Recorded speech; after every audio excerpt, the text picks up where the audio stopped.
പെരുന്നാളിൻ്റെ അന്ന് എട്ടെങ്കിലും പോകണമെന്ന് വിചാരിച്ച് പ്ലാൻ ചെയ്താൽ ഒന്നും നടന്നില്ല. അപ്പോൾ പെരുന്നാൾ പിറ്റേന്നേക്ക് ആക്കിട്ടോ.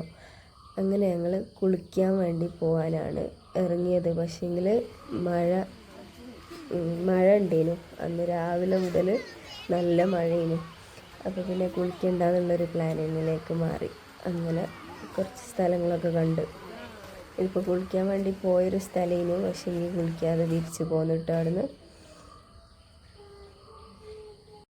സംഭവം നല്ല വൈബുള്ള സ്ഥലമായിരുന്നു. പക്ഷേ ഈ മലവെള്ളപ്പാച്ചിലൊക്കെ ഉള്ള ആ ഒരു പ്രശ്നം വിചാരിച്ചിട്ട് മക്കളൊക്കെ ഉള്ളതല്ലേ. അപ്പോൾ ഞങ്ങൾ കുളിക്കാതെ കാടമുട്ട റോസ്റ്റും കഴിച്ച്, എല്ലാവർക്കും കൂടെ കാടമുട്ട റോസ്റ്റും ചായയും ബന്ന് അങ്ങനത്തെ എന്തൊക്കെ വാങ്ങി കഴിച്ച്. അങ്ങനെ ഞങ്ങൾ വേറെ സ്ഥലത്തേക്ക് വിട്ട്.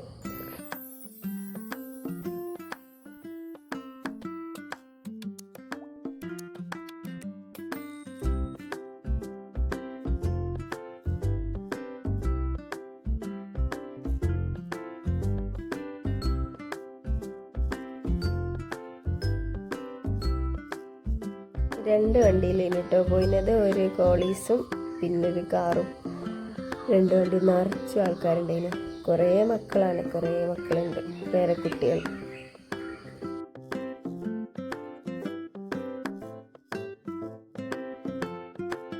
അങ്ങനെ ഞങ്ങൾ ആനക്കാമ്പൊയിലേക്ക് പോയിട്ടോ. അവിടെ ഞങ്ങളൊരു റിലേറ്റീവിൻ്റെ ഒരു സ്ഥലമുണ്ട്. അവിടെ മാങ്ങയും ചക്കയും ഒക്കെ ഉണ്ട്. വേണമെങ്കിൽ അവിടെ നിന്ന് കുളിക്കുകയും ചെയ്യാമെന്ന് വിചാരിച്ചിനി പോയിനത്. പക്ഷെ അവിടെ നോക്കുമ്പോൾ അവിടെ വെള്ളമല്ല. അങ്ങനെ പിന്നെ ഞങ്ങൾ കുളിക്കാതെ അവിടെ നിന്ന് കുളിച്ചില്ല. അവിടെ ചക്ക ഉണ്ടായിരുന്നു, മാങ്ങ ഉണ്ടായിരുന്നു. അതൊക്കെ പറിച്ച് തിന്ന് എല്ലാവരും കൂടെ. മാമ കയറിയുണ്ടല്ലേ. ഒരാൾ മാമ കയറുമ്പോൾ പുറത്തുനിന്ന് ഒരാൾ പ്ലാവുമ്പോൾ കയറി ചക്ക വലിച്ച് പഴുത്ത ചക്കയൊക്കെ കിട്ടി. നല്ല രസമായിട്ട് കുറച്ച് നേരം അവിടെ സ്പെൻഡ് ചെയ്തു.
അങ്ങനെ ഞങ്ങൾ ആടുന്ന് തിന്ന് ചക്കൻ്റെ ബാക്കി പൊരയ്ക്കും കൊണ്ടുവന്നു. എന്നാൽ പൊരയിൽ നിന്ന് പപ്പിച്ച് തിന്നാലോ. എല്ലാവർക്കും ഭയങ്കര ഇഷ്ടമുള്ള സംഭവമല്ലേ ചക്ക. അതുകൊണ്ട് ഞങ്ങൾ കുറച്ച് 4-5 അധികം പറിച്ചു.